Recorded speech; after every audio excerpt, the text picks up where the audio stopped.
everyone! Kamusta po kayong lahat? So, tingnan natin kaperahan nyo.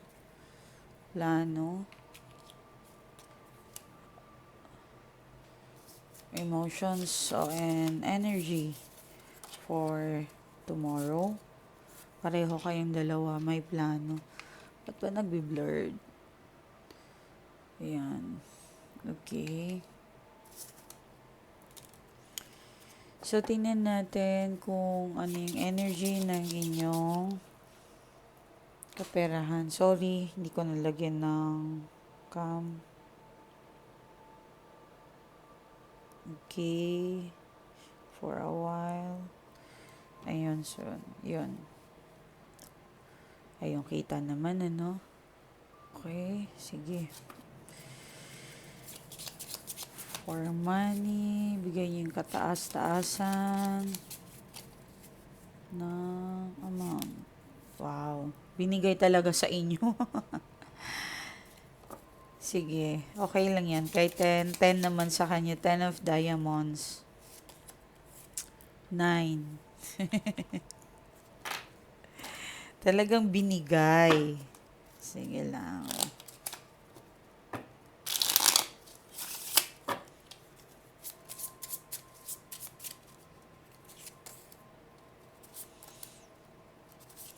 Parang kahapon last, ano natin, 'di ba? May nararamdaman siyang kalibugan, okay? May madidiligan, okay? So, parang naboboard itong person mo. And sa pagdating naman sa pera, mukhang busy siya. Marami siyang kausap, maraming plano. Crowded ang kanyang isip. Uy, grabe siya. Okay. Ito kasing nauna nabuksan. Ay, sorry. Ito kasing nauna and then ito yung last. Okay, so, yan. But, something kinakabahan ka lang, nagwo-worry ka sa isang bagay. May nasisense ako dito na parang pilit mong kinakaya yung sitwasyon na to. May nagpapatawad dito sa inyo. Hindi ko alam kung nagkasundo na kayo ng person mo or nagkausap. Tiniis mo lang ba yung sorry niya? Yun yung pangit mga madam ko ha. Hindi kayo magpapatawad pag ang puso ninyo ay hindi po tama ang ginagawa. Okay. Ano po ba ang ibig sabihin? Naguluhan ba kayo? Ganito.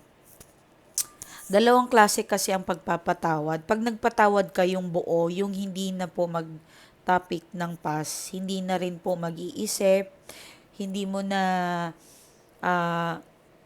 hindi nyo na pag-uusapan kung ano yung nangyari, tapos na. Pwedeng pag-uusapan, tapos nagkapatawaran, aayusin nyo na yung gulo ninyo. Okay? Na nagpapatawad ka, nagsasama kayo, or nagkikita kayo, nagkaayos, nagkabalikan, pero nandoon pa rin yung distress, yung frustrations mo, yung galit mo sa kung ano yung ginawa niya. Lagi mong paulit-ulit iniisip yon at wala kang tiwala. Nung nagkasundo na kayo, pero nandoon pa rin yung bakit hindi ka naman nagre-reply, ba't hindi mo sinasagot yung tawag ko. So, meron ng sa utak mo na lagi siyang nagkakamali, lagi siyang gumagawa ng kababuyan. Okay? Sa'yo. Okay? So, mas maganda po kung hindi po kayo magpapatawad, huwag po kayong makipagbalikan muna. Okay? Kasi po, magiging worse din po ang sitwasyon at sana kung humingi siya ng tawad sa'yo or pinuntahan ka niya, nag-usap kayo, nagtawagan, paalang-alang sa mga bata, kung meron kayong anak or may family or properties, may pinag-usapan kayo, and then nang humingi siya ng tawad sa'yo, sabihin mo sa kanya na kailangan mo munang baguhin yung sarili mo. Yon. Kasi kung babalik ako sa'yo na hindi mo mabitawan yan, hindi ako babalik sa'yo. Dapat matapang po kayo sa part nun. Hindi po yung takot na takot kayo mawala yung tao na yan and then ni hindi nag-sorry, binembang ka lang. Merong mga ganun, hindi nagsusorry, ginagalaw ka na lang basta-basta, 'di ba? Papasubo ka na lang, ganun, my God, 'di ba? May mga ganun po talaga, wala tayong magawa. May mga lalaki pong ganun. Sana po hindi po kayo pumayag ng ganun-ganon, 'di ba? Kailangan yung i-fix yung problem. Hindi po nakukuha sa ganun bagay lang.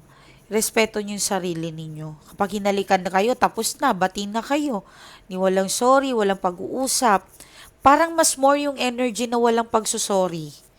Yun yung nasisense ko, kaya bumabalik yung ah, kamalian. Yes, bumabalik po sa inyo yung mali. Okay, nakakalungkot naman. Sana, kung gusto mong maayos yan, mag-usap po kayo ng maayos. Yun lang naman, di ba? Lahat po ng problema ay nasosolbahan ng maayos na pag-uusap. Sa kaperahan naman, I think talagang pinagpapala naman. Malikot ka, magalaw ka, o merong gusto kang plano. Matutuloy to. Nung last, hindi natuloy eh. 'Di ba? Hindi natuloy. Pero ito mukhang okay siya eh. Oo. Oh, okay. Unti-unting magiging malamig ang mainit. Ayun lang yung pangit. So, sa love connections ninyo. Kasi wala ka nang tiwala eh. Wala ka nang tiwala, feeling mo ganon. Ay nako, nakakalungkot yung mga ganito. Pero pagdating naman sa abundance, sa pera, okay naman po. May pasok, yung ilan po sa inyo na natutong magpatawad talaga. Yes. Yun. So, pwede po kayong magpa-reading kasi meron po yun balisa. Nakakausap po namin yung person ninyo. Ano ba yung dahilan? Bakit kanya niloko? Kasi hindi po naman lahat na nabulungan na spell, na bad spell na gano'n, 'di ba? Meron po talaga na parang may mali sa between of you, okay? So iba pa rin yung magpa-reading kayo ng personal, 'yun. Meron matigas yung mga mapapride, malalang problema nyo, okay? Hindi talaga magsasalita yan. Pero mas marami po naman ang sumasagot. Nakakausap ko po yan. Nagpapanggap ako bilang konsensya nila. So, hindi nila alam na ako yung kausap nila. Okay? Pag yung person mo ngayon ay parang nagsiselos, there's something wrong, meron siyang ginagawa, one of the signs yan. Pero again, kailangan nyo pa rin yan alamin at imbestigahan, okay? Kailangan maging mapanuri kayo. Pero hindi ko sinasabi na lagi mong siyang pag-iisipan na masama. I just want to na maging kumbaga, alerto kayo. Okay? Yes. May nasisense ako dito eh. Kunwari nagsiselos pero although wala naman talaga. Okay. Okay. Wow. Parang handang magbago itong tao na to. Okay. Actually, nakakain siya ng pride niya. Parang hindi niya na alam kung saan mag-umpisa, paano kayo ayusin. Pero parang gusto niya ikaw yung parang sumuko. Ayun, parang meron siyang willing baguhin din sa sarili niya. Okay, pagdating naman sa kapera, makaka-receive ka, makakatanggap ng magandang balita, makaka-receive ng payment, anything, money, abundance, okay? Yung dinadasal mo, paparating na, andyan na, okay? And pagdating naman sa love ay parang may seloso ako na si Sense. Nagsiselo siya sa ting may mga tumitingin sa'yo. Nagsiselo siya, maraming nagkakagusto sa'yo. For sure, alam mo yon, malakas ang karisma mo. Okay, malakas ang karisma, parang, yan, sige, tingnan pa natin. Yun yung parang energy niya ngayon ha. Meron akong nakikitang travel. Maring kakain kayo ah, bukas or maring the other day pa. Yun, parang ganun eh. Pwedeng Saturday, Sunday. kakain, magbabanding, may nasisense ako nga. Sa mga nagsasama po yan, yon. So, may madidiligan ano, may nakita ko sa mga nagsasama, madidiligan, namimiss niya na yung halimuyak mo, namimiss niya na yung katawan mo, may honeymoon stage, something, may pangliligaw, may pangganon. Sabik na sabik po talaga siya. So, parang madami-dami tong ilalabas sa inyo. Ingat lang baka magkaroon kayo ng baby sa mga ayaw na magka-baby. So, kung meron naman kayong injections or nagpa-opera, wala kayong, there's nothing to worry. But, ito nga, so parang handa, okay? Handa ka magpatawad pero sa totoo lang, nakakulong ka pa rin sa kahapon mo na anything or anytime pwede kayong masira ulit. Parang nandun yung takot mo ah. Naiintindihan ko nandun yung anxiety mo from the past. Okay, nandoon yun. Naiintindihan ko po talaga. And I just want you to know, mga madam ko, hindi po siya masaya even though na may iba siyang kasama. Sa mga hindi po magkasama, sa mga nakuha na ng third party or naagaw sa inyo. Or kahit hindi po yung third party, nagkaroon po siya ng karelasyon after ng broke up ninyo, meron na siya nakilala, still pa rin hindi siya masaya. Meron siyang napapanood, meron siyang nakikita, something, memories, lugar, meron din siya nakikita na pictures, from the past, from the current situations, yes. Or, I mean, sorry, pwedeng ini-stalk ka niya, pwedeng may nakikita siya, ay, nandoon siya pumunta. Alam mo yon. Yes, something ganon. Meron kayong connections, yes. So, halimbawa, pumunta siya sa Boracay. So, last year, parang kayo pa, nag-Boracay din kayo. So, it's hard, parang it's hit me hard. Parang ganun yung nasa utak ng person na to. Yes, parang ikaw yung naiisip niya kahit hindi kayo magkasama. Yan yung perfect na words para sa inyo mga madam ko. Okay. So, at sa tingin ko, yung iba umuhugot pa to ng lakas ng loob kasi nakagawa nga sa'yo ng kasalanan. Possible din na pwedeng sinuwerte ka nang wala na siya. Possible malas yung tao na yun sa buhay mo. Pwedeng siya yung sinuwerte, pwede siyang nagkapera, at ikaw naman ay nagkaroon ng kagipitan. There's something wrong po talaga. Magpa-reading po kayo. Tulungan niyo mga sarili ninyo. Totoo po yan yung malas. Yung evil eye, totoo po yung mga bad spell. Baka may ginawa sa inyong something. Okay, bigla kung may nakitang tumayataya kayo, baka 20 pesos lang naman yun, huwag kayong ma-addict ka. Pwede kayong tumaya kahit saan. But, yung mga libo-libo na, wag na. Okay? Pwede meron yan sa online eh, bala kayo. Basta, meron something ako nakikita na parang pwedeng mga sa SM, yung mga coins, yun, pwedeng parang ganon. Yeah, may makukuha kang prize. Okay, talagang gusto niyo makipagbalikan kasi ramdam niya na parang hindi talaga siya masaya. Hindi siya masaya sa tao na kasama niya. Okay? Kasi sa'yo, hindi mo siya pinagbabawalan eh. May freedom siya. Okay? May freedom. Yun naiisip ka niya lagi, oh. Hindi to makatulog. Minsan, nananaginip siya. Nananaginip siya. Hindi niya lang nasasabi sa'yo kasi wala siyang lakas na loob. Oh my God, what the F? Grabe no yung reading nyo. Malakas yung parang hindi, ako ba kung karma na ba to sa kanya?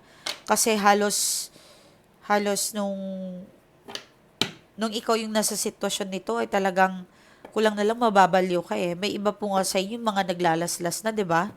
Natutong manigarilyo, natutong uminom dahil sa anxiety nyo, dahil sa broken kayo, 'di ba? Yung mga bagay na hindi mo nagagawa mo. Natuto kayo magbundok, natuto ka mag-explore. Parang gusto mo tulungan yung sarili mo eh. Alam mo 'yon? Um, may nasisense ako na kahit kasama mo yung mga kaibigan mo, you still not happy. Yeah. Alam mo, kaligayahan mo itong tao na to eh. Okay? Parang tagal din ng panahon na naghabol ka dito eh. So, this is the right time na meron siyang maramdaman na mali sa kanya. Tama lang po yun. Na gumawa siya ng paraan para talagang alam mo yun, mabago niya yung sarili niya. Who knows, 'di ba? Bukas ang langit na magdasal lang po kayo. Malay mo, ah, bigyan kayo ng justice sa ginawa ng person niyo sa inyo. 'Di ba? Okay?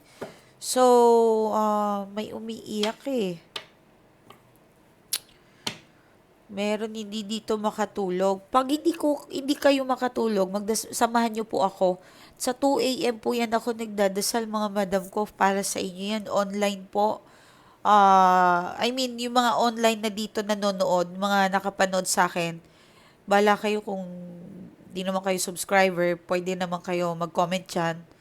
Ah, pagdasal nyo ako, pagdadasal ko kayo. 2 a.m. po yan ha. Palibawa, nagising ka ng 1 a.m., 1:30 na ano. Sayang, huwag ka nang munang matulog. Samahan mo muna ako, sumama ka. Okay? And then dyan sa baba na yan, tamang-tama, bakasyon ngayon, wala kayong pinaghahandaan. Hindi ko alam kung bakasyon na ba. Naguguluhan din ako sa private. Sa amin kasi wala nang pasokan eh. So, hindi ko alam sa mga public. Parang hindi pareho yung closing time nila ng ano, okay?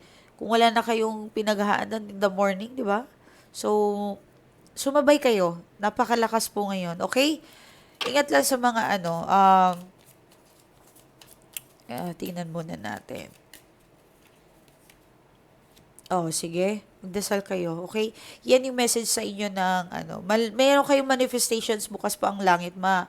Pakikinggan niya po yan lahat ng hinanaing ninyo. Kasi sobrang depressed mo eh. Sobrang you are not okay talaga. Ayan.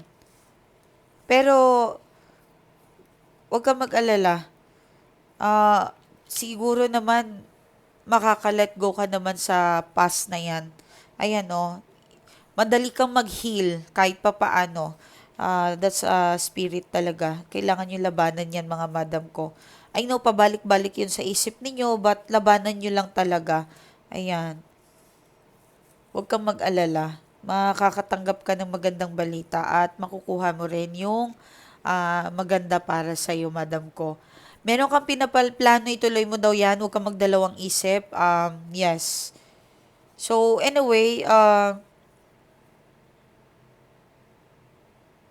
may taong magbibigay sa'yo ng, hindi ko alam, pinaparamdam niya sa'yo na importante ka, masaya, happy siya sa'yo. Pwedeng best friend mo yan, pwedeng family, okay? Pwedeng ganun eh. But, may nasisense din, may nakikita din ako dito na ingat din kayo sa mga libre-libre. Alam mo yun? Yung bang, um, dapat give and take.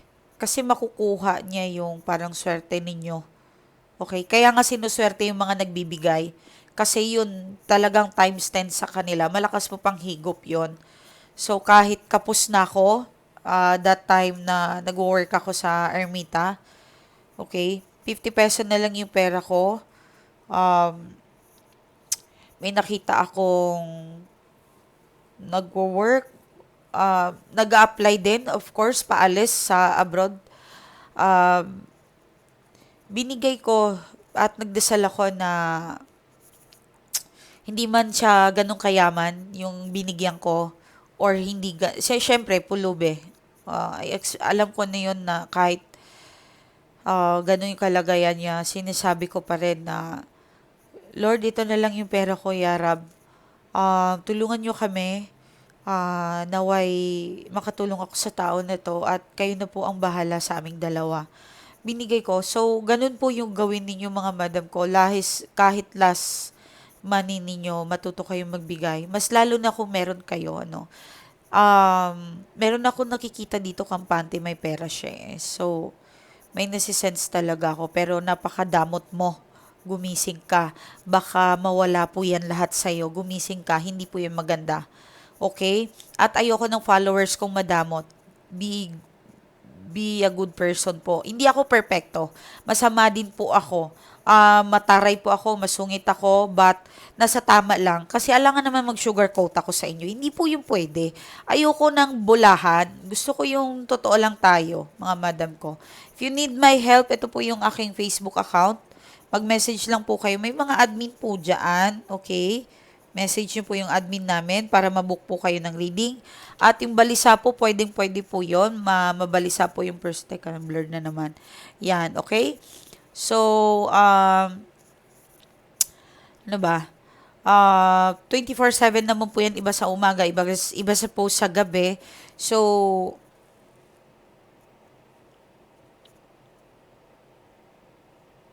ma'am, napanood ko po yung last video mo na about sa bracelet. Totoo po talaga yun din, ma'am. Talagang kung pwede lang po sumagot at magpakita po kami mga client mo, talagang willing po kami magsalita na kung gaano po kayo katotoo. And very thankful po kami na nakilala ka. Isa ka sa mga blessing ni Lord sa akin. From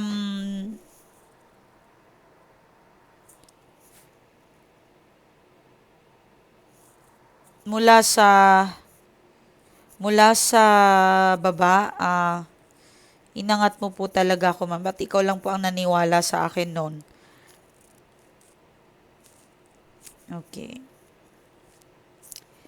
Ngayon po ay paunti-unti na po ako. Nagkakaroon po ako ng trabaho ng maayos. Very positive po talaga mag-reading ka, ma'am. Napakaganda po talaga ng aura mo. At totoo din po yung sinasabi nila kapag hindi po kayo nag-upload, talaga malungkot kami at feeling ko din po talaga walang swerteng kumakapit sa akin. Iba po talaga ang dating mo, ma'am. I love you. Lalo yung mga dasal mo, grabe talaga. Okay, so maraming salamat. Anyway, yung mga profile ninyo ay mag-picture po kayo na may kasamang tubig. Okay, maligo kayo ng 30 minutes, uminom kayo ng 1 litro. Okay, kung kaya nyo 2, pwede po. Gawin nyo po yan, please. Paano ko kayo matutulungan kung simpleng pamamaraan hindi nyo magawa?